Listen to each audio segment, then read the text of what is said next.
Commission. A short time ago, there was a brief power outage downtown. We're back up and running, but Spectrum is having some issues. This meeting is not being broadcast on RTN 11 right now, but is available through our website and YouTube. The City of Raleigh team will be working to broadcast the meeting on RTN 11 as soon as possible, and viewers on Channel 11 may be joining us in progress. The full meeting will be rebroadcast during the regularly scheduled times. Okay. Thank you. We are now first going to hear a report on the Human Relations Commission, get an update from Audra Caesar.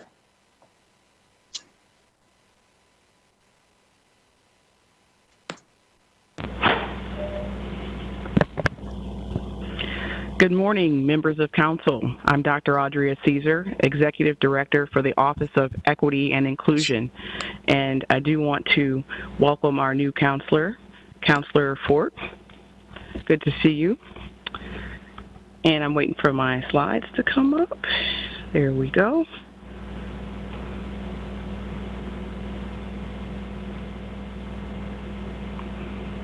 All right.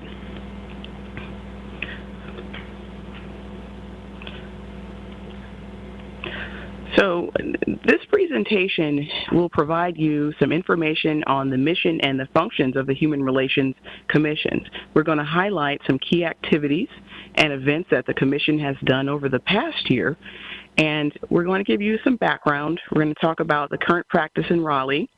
I'll give you just a brief snippet of the U.S. Department of Justice guidelines.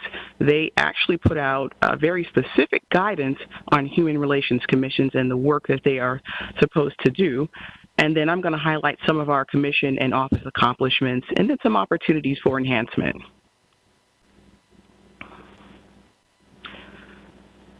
The U.S. Department of Justice Community Services Division describes human relations work as aiming to help communities become more harmonious, respectful, and cohesive. And it also safeguards against discriminatory acts. As you see our office org chart that'll be up shortly, you're going to see a lot of the work we do is related to civil rights. I'm going to give you just a little bit of history here.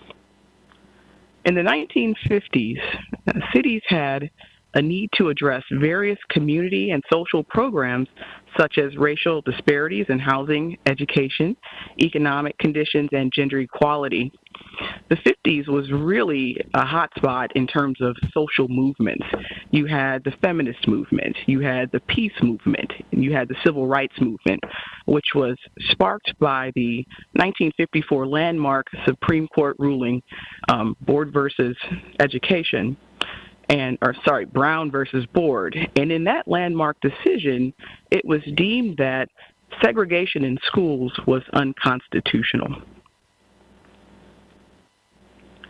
In the 60s, the cries for justice and fairness grew louder and with greater intensity, such that cities had to identify a community-based solution, and that was the impetus for Human Relations Commissions getting started. So here's a timeline of human relations in the state of North Carolina.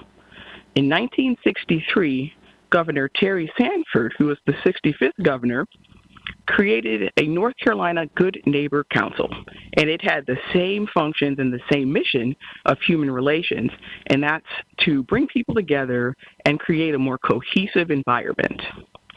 In 1964, 55 localities created councils in their jurisdictions. In 1971, the state name was changed to Human Relations Council. And then in 1977, Raleigh established its first Human Relations Commission. So Raleigh's mission today is promoting human dignity, equal opportunity, mutual respect, and harmony. Here is the office. As you can see, there are several divisions. We have a Human Relations Division, Civil Rights Division, Community Health, and then Equity and Inclusion Services. Now, I'll say it has been officially 1 month since this office has been created or has launched. And prior to that, our work focused primarily on just human relations. So that would be the human relations, civil rights, and community health. You can see that under human relations, there are 5 boards, and then 1 board under civil rights, which is the Fair Housing Hearing Board, and also under community health, the Substance Use Advisory Commission. Also under community health, we launched a partnership services area, which is responsible for managing our community stakeholder group. That stakeholder group has over 70 organizations, corporations, other government entities, and grassroots groups that come together to share information and to prioritize collectively. On the left, you see a picture of our team. We are small but mighty. We get a lot done in a very short period of time, so I just wanted to share the team with you. And some of the newer areas that are now a part of the office are MWBE and then our City of Raleigh Equity team.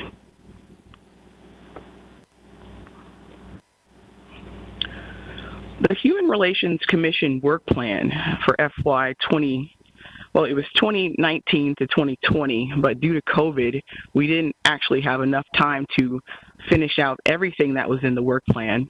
But we were slated to work on racial equity, unity and cultural celebrations, and also have a focus on the LGBTQ community.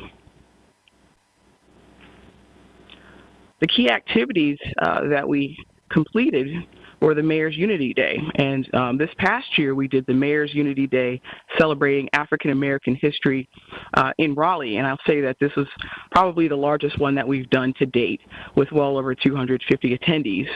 It was a day-long event with several different choirs, several different performers. We had spoken word, and just a variety of folks that came to share in the history unique to Raleigh. Additionally, we have Human Relations Awards. This was one of the items we didn't get to this year due to COVID, but we hope to resume a program such as that in the future. One program that has been particularly, I'll say, not famous but popular is the Social Equity Book Club. Every month we get together, we read a different book, and we invite members of the community to have very pointed conversations about social equity issues.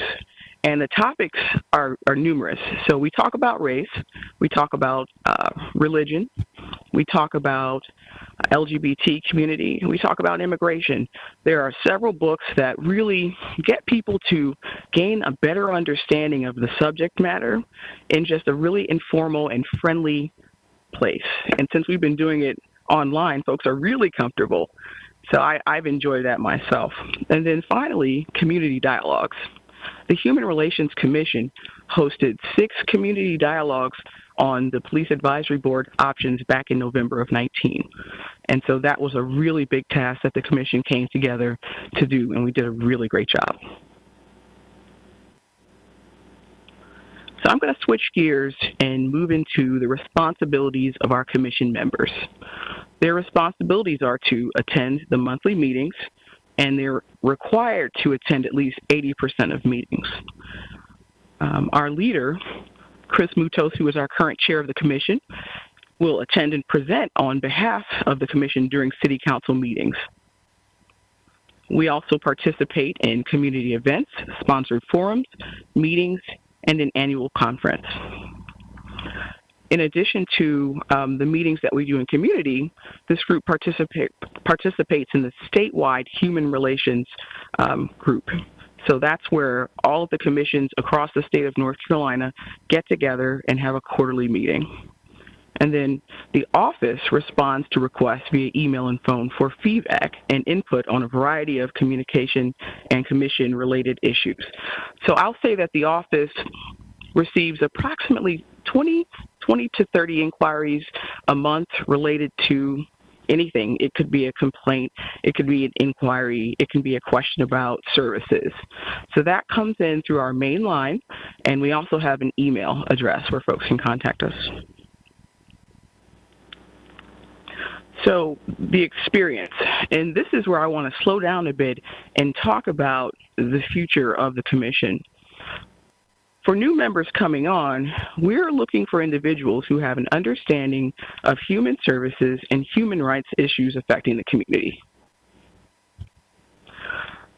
We also look for folks who have proficiency in managing relationships and building networks. We're looking for individuals with 1 to 2 years experience of documenting,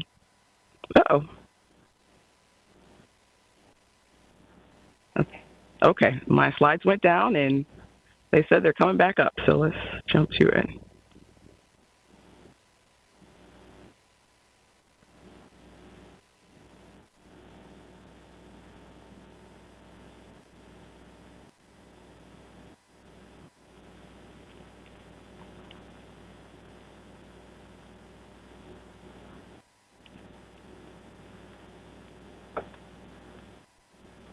Okay, I think we're back up and we're good to go.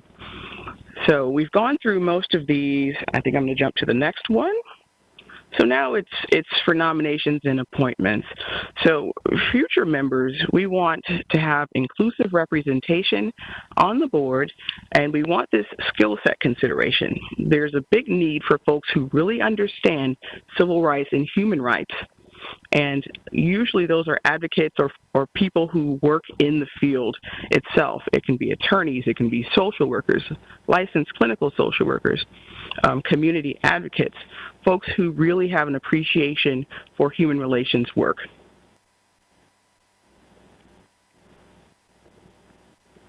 One point that I wanted to call out here is the youth representation. The bylaws for the commission state that we are to have one individual who is age 21 or younger on the commission. I have not seen youth representations, and I feel like now is a good opportunity for us to hear from our younger community by appointing that youth representative. So there's an opportunity for us. Currently, the commission has 13 seats. 8 of the seats are filled, and 5 seats are open, including the designated youth seat. And I just want to thank the commission members that have stayed on. We have about 4 folks right now who rolled off back in March, but due to COVID, there was a lot of uncertainty, and so they've been really great in staying on until council makes the appointments for these 5 seats.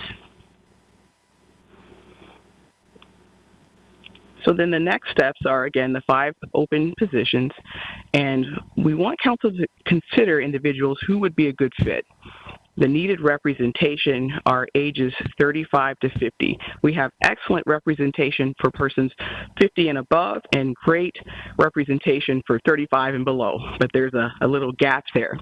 And also we have representation through a variety of racial and ethnic groups, with the exception of persons of Asian descent. So we would like to consider individuals who are Asian. And then hopefully, we're hoping to have a retreat in the fall once these new positions are appointed. And I will take any questions at this time.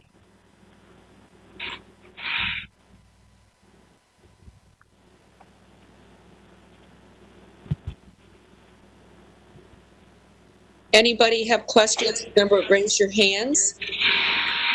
Calling on Councilor Branch and Councilor Moulton. First of all, Dr. Caesar, thank you for this presentation and letting us know what's needed, and also the purpose and the role of the Human Relations Commission. One thing I've found in just, different organizations and things I've been involved in, that 35 to 50 has always been a tough gap to fill, with people asking to give of their time, because a lot of times that's the group that's in the middle of raising their families, changing job careers and things of that nature. But I think now that it's been highlighted publicly, I'm definitely asking those that fall within that category that have skills, social work, attorneys, people who are ready to advocate and work as a team, to please submit your applications to the city through our boards and commissions portal, so that we can look at the candidates and feel that. And also those 21 and under.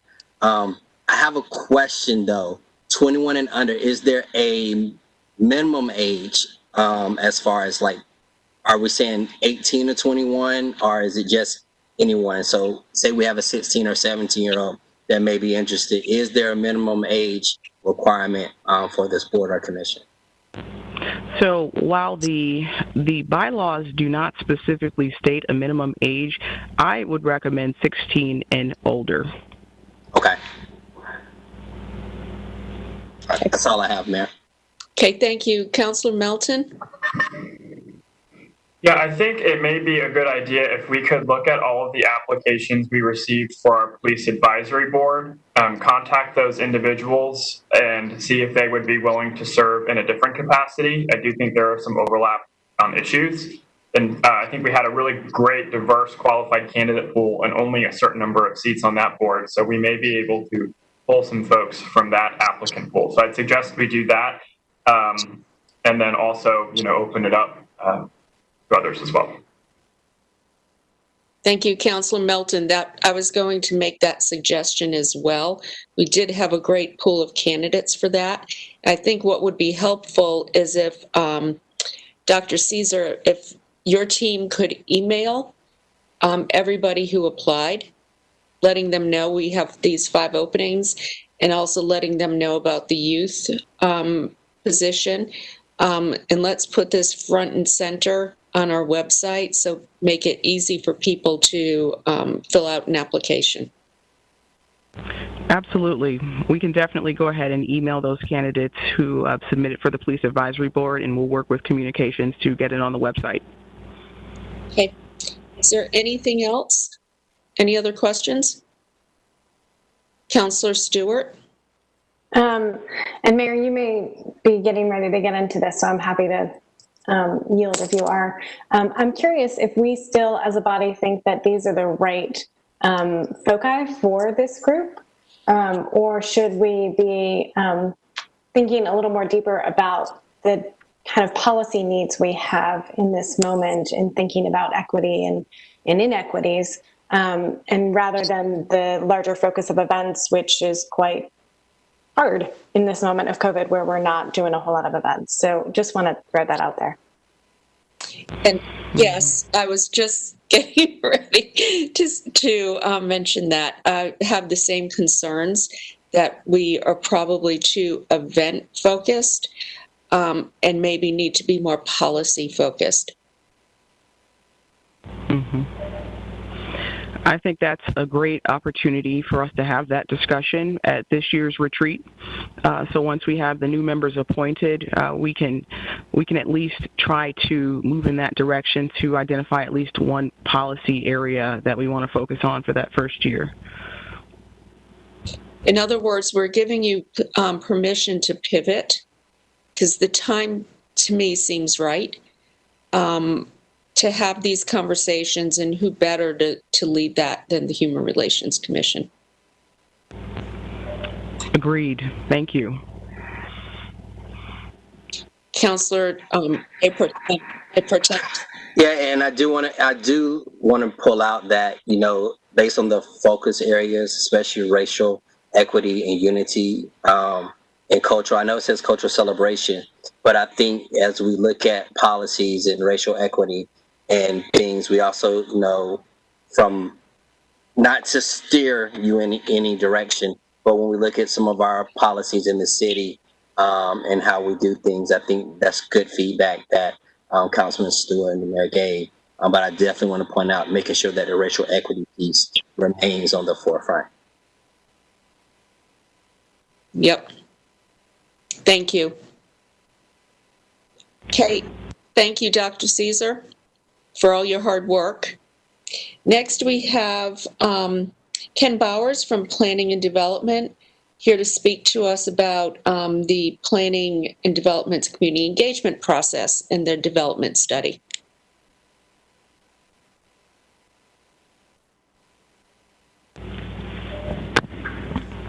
Good morning. Morning. Ken Bowers from Planning and Development. While waiting for the presentation slides to get up.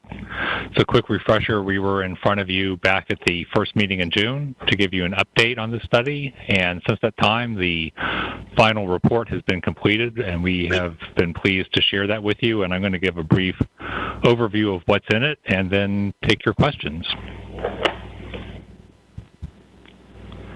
So we'll start by the purpose. We're calling this a playbook, and it's a how-to guide for how to conduct inclusive and equitable public engagement processes, primarily oriented towards projects, such as planning projects, capital projects, where there's a major need to engage the public in a decision-making process. And we call it a playbook because although there's a lot of commonality and best practices about how to run an inclusive and equitable engagement process, every process is in some ways unique. The community you're trying to reach is unique, may have unique demographics, unique needs. The nature of the project may be unique, and hence the nature of the decision-making process may be unique. And so what we wanted was a flexible structure with a toolkit that we could draw from in order to create great engagement processes. This was the process that we went through to get to where we are today, and we are here in the final council presentation, occurring in August, not July as the slide says, but here we are.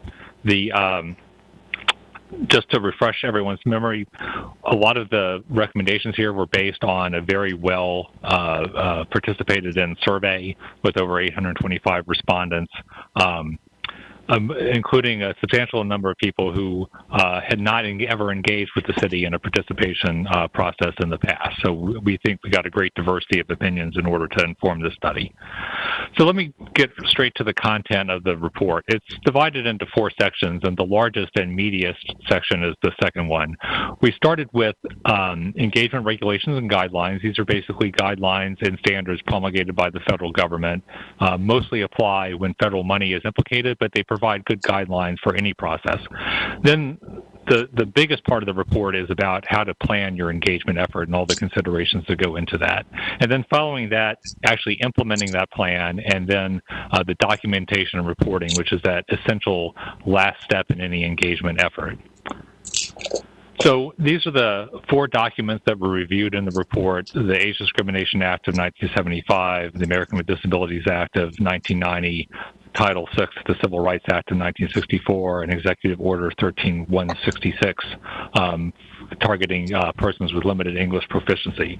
And again, these are required for certain projects that involve federal money, but they are good guidelines to be using in any engagement process about how to reach a broad section of people, no matter what their abilities or demographic profile. Now, engagement planning starts with the development of an engagement plan, and the development of an engagement plan really starts with 4 key questions. What are the goals of the engagement? What are the community's needs? Who are the audiences? And what methods are we going to use to engage them and measure success? The decision process is key to all this because you have to define what sort of decisions have to be made and what is the public's role in that decision process. The goals and objectives are why are we engaging and what do we hope to achieve with the engagement. The public's role varies from project to project based on the nature of the decisions to be made and how much of that decision making can be turned over to the public process and to what degree does it have to rely more on technical expertise? And so one of the key questions is where on the IEP2 spectrum are we going to land? I think many of you are probably familiar with that. At the lowest level of engagement, you're simply informing people. Then there's consultation all the way up into empowering people to really center the decision-making itself within the engagement process. But you have to be clear and honest with the public as to what is and is not going to be influenced by the public process and select the appropriate level of presentation. The next step is to research the study area. So some study areas may be dominated by middle-class homeowners. That suggests one sort of outreach effort. Another study area may have a lot of low-income renters in it that you need to engage, and you need a different type of outreach and communication strategy to meet those. So understanding the demographics and socioeconomics of the study area are key to refining your outreach approach. Then you look at who are the primary stakeholders, who are the people who are directly impacted, who is indirectly impacted, and who may not be significantly impacted but is going to have an interest in the outcome. These are the primary, secondary, and tertiary stakeholders. And you try to figure out what kind of relationship building is necessary to engage them and what methods you need to engage these specific stakeholder groups. A key question which is typically divided is there a need for an appointed advisory group? Many of our plans do have them, some do not. And a lot of it will depend on whether or not there are primary stakeholders who need to have an extra level of involvement in the process. The meetings and data tools are important for collecting the information and input from the public. So even in this time of COVID, some form of meeting, whether that's online as it is now or in person as it will hopefully be again sometime in the future, are key parts of any process. But there's many different flavors of meetings, some large and some small. Our typical formal meeting formats include workshops, open houses, small group discussions, design-focused charrettes, focus groups, and then the virtual engagement, which we're more and more using during the pandemic. And then there's informal meetings, such as showing up at pop-ups, doing walking tours, community conversations, and what we call meeting in a box, which is a lightweight format that can be brought to any group that invites us out to run a meeting with them. There's also communication tools and outreach. Collecting input, the methods that we use target either groups, such as charrettes, card storming, deliberative polling, study circles are common things that we've used in our groups. And then things that target individuals. Those may be interviews, comment forms that are distributed at meetings, surveys, both in person and online, and interactive maps. And we've used all of these in our processes to date. Once you have the input, you need to do something with it. And part of the key accountability part of any engagement process is making sure you have adequate performance measures. And the performance measures look at both the process and the results of the process. And so part of the process was there learning that occurred? And that learning is bidirectional. Did the participants leave the process better informed and better able to participate than they were at the beginning? And did the project team leave the process informed about things that they wouldn't have known about other than because of the public process? So those are the key considerations for that. We move to implementation. Implementing the goals, you have to do a lot of upfront work for a successful meeting. And any meeting, you got to identify an appropriate location, which can be complicated. How many people do you expect to show up? Is it a location that's convenient for the audience that you're trying to locate? Is it at the right time? Are you providing food and refreshments? And if so, what kind? What sort of materials will be used, from boards to presentations to handouts to other things that people can take home with them? How are you facilitating the meeting? How are you recording the information that people are giving you?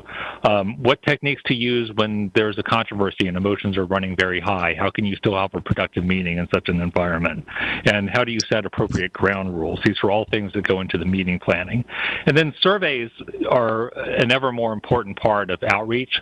They typically reach a larger and broader audience, but they have to be constructed right. You have to have a lot of attention to the design and implementation of a survey. And there's ethical considerations. You want to make sure that the questions are not leading, that you are not predisposing people to a certain answer by the way you structured the survey, that you're getting honest input from them. And then the last cycle is documentation and reporting. And I think all too often in some public outreach efforts, this gets short shrift, but it really is important. Once the meetings are over, the survey results are in, the work really begins. It's a lot to wade through. A typical meeting that we would run will sometimes produce 30 pages of type notes, and you got to go through all that and decide what are the common themes that come out of this. You've got to do analysis, use things like coding and data analysis to tease out what are the major themes, the things that people seem to agree on that's come out of this. And then you've got to document how it impacted the decision. And report that back to the public in a digestible format so that folks can see that you really did listen, you took their input seriously, it impacted the decision, here's how it impacted decisions. And also, as part of this, you're learning and acquiring new knowledge to let you construct the next process better than the last one. So, as I said, we have taken delivery of the final report. Our goal is to use this as our guidebook and playbook for constructing excellent and authentic and accountable engagement processes going forward. As part of that, the consultant contract included some training. So we are going to be embarking on staff training this fall, focusing on a lot of the considerations about how to construct an effective meeting, how to prepare effective materials, and do effective facilitation. So that concludes my remarks, and I would be happy to take any questions that you have. Thank you, Ken. Do we have any questions? Please raise your hand. Councilor Mayor Pro Tem. All right, thank you, Mayor. My question, it may be more in line for Ruffin. This is coming out of planning, and planning talking about engagement. How is this information cross-pollinated between other departments who also go out in the community discussing projects and working to bring community along? Two departments, transportation and parks and rec, both go out in the community often for projects. So is this information, are we able to cross-pollinate it, or what's the plan? Yeah, and I will actually hand that back over to Ken. We actually had quite a bit of robust conversation about that recently. And so, Ken, will you talk about some of the options we discussed? Yeah, so I think you're absolutely right.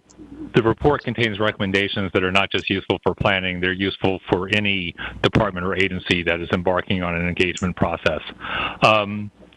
We have reserved spots as part of that staff training for staff from other departments, and we have 4 other departments that are actually participating and have staff signed up for that. There's also discussion that started yesterday about a workshop format to also more broadly disseminate the details of the study to other departments, and maybe constructing a couple of those for this fall. So that's a new thing that was brainstormed this week and that we're going to be looking to implement. But and the report, of course, is out there, and there's already been a lot of interest from some of the other leadership and other departments that do a lot of engagement, such as housing, transportation, and parks, as well as engineering services, who work on capital projects. So we think there's a tremendous amount of interest in out there, and we look to have the results of this report disseminated widely and used as much as possible. All right, thank you. So I do have one follow-up question, Ken. Our engagement department, are they also involved in this? And have we shared this report with Mickey Fern? Yes, we have. He does have a copy of it. In fact, Mickey Fern had a role on the project team for this project, and we had a conference call with him on Friday to sort of debrief the results of the report, and he is going to use it as part of the input into his study, even though his study obviously takes a much broader look at participation across the entire city organization than this report does. Okay, and what about our community engagement department? Yes, absolutely. Okay, and they're involved too. Linda Jones, who leads that, was on the call with Mickey and is very familiar with the report. Okay, thank you very much, Councilor Cox. Yeah, I just wanted to say thank you to Ken for this work. I was involved with Ken and staff on the Capital Area North project. That was an excellent citizen engagement, community engagement with that project. You're definitely showing progress in this area. These are tremendous improvements, and I just want to give you some kudos for that. Thank you very much. Okay, Councilor Bufkin and then Councilor Knight. Thank you, Mayor. And I would second that, Mr. Bowers. This is important work. Thank you for bringing this presentation to us. I wonder if you could help me put this in context, maybe with a typical rezoning or a small area plan or a corridor plan. These tools, this playbook that we're developing here, how does the process change when we move forward with taking up this playbook? So I think the biggest change that you'll see is a much more robust planning process around the engagement plan, specifically at the front end. And we've always done, obviously, some of that. You can't execute an engagement process without some planning, but it's often been more skeletal. Here's the places in the scope where we're going to have some public meetings and consult with the public, but we didn't go into great detail as to exactly how that was going to be done. So I think the scoping part of it is going to be much more detailed at the front end of the project, and we're continuing to enhance and learn how to engage different groups in our community. There are some groups who are relatively easy to engage, and others who are much harder to reach out. And we have tried things and tried experiments, and some of them have worked better than others, and so there's ongoing learning that goes on with that. So, a key part of this recommendations here is to keep that feedback loop, so that each project we do, we learn something new, and we use that learning to improve the next one. Do you have a follow-up, Councilor Buffkin? Yes, if I may, Mayor. Sort of a comment, but Mr. Bowers, please, feel free to respond if you like. I'll express again a feeling that I've had for some time, and I've shared this view with you. I think this is wonderful, and citizen engagement in these major projects is very important. I am concerned that our engagement process be structured in a way that it keeps up with the pace of change. And really what I'm concerned about is that the people who show up to participate get what they were promised, which is, empowerment, inclusion, equitable consideration of lots of different views. However, if the real world, I'll say, is moving faster than our planning processes, I think it may undermine the promises that we're making to the community. So could you just speak to, how do we strike the right balance between doing really good, thorough citizen engagement and making sure that our planning process and our decision process is at a pace that keeps up with the pace of change? Well, I think that's really recognized in the report by the engagement part. Planning, one of the early things you ask is, what is the decision process? And part of understanding the decision process is what are the time constraints for making the decision? And if the time constraints are such that you have to do it quickly, you're going to structure your process differently. What you don't want to do is to misrepresent to the public what the nature of engagement and what their role is in the decision-making process. So sometimes a decision has to be made quickly, and maybe you're at the inform or the consult stage on the spectrum of participation, and that's just the nature of the beast. If you have the opportunity to do a longer, more involved public participation process, you're going to need time to do it. That's just there's no way around it. You can only run an engagement, a really thorough engagement process so quickly. So I think it really starts with taking a hard look. Is this something that's time sensitive? Do we have to adapt quickly to changing circumstances and be upfront and honest with the public that those are the circumstances under which they're participating, and structure the participation accordingly? Okay, Councilor Knight.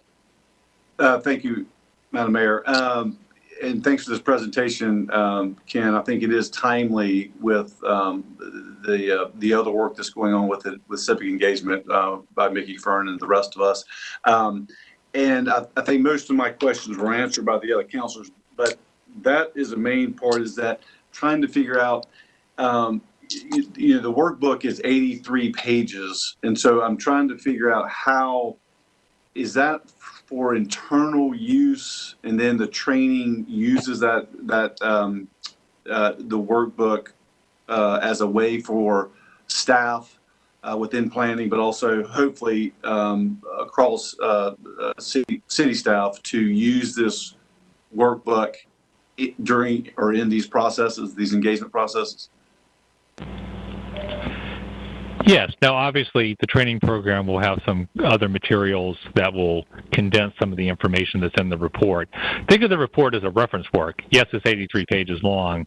It's unlikely that people will sit down and read all 83 pages in a certain setting. Depending on where they are in the engagement process, they'll look up the information they need in the particular chapter.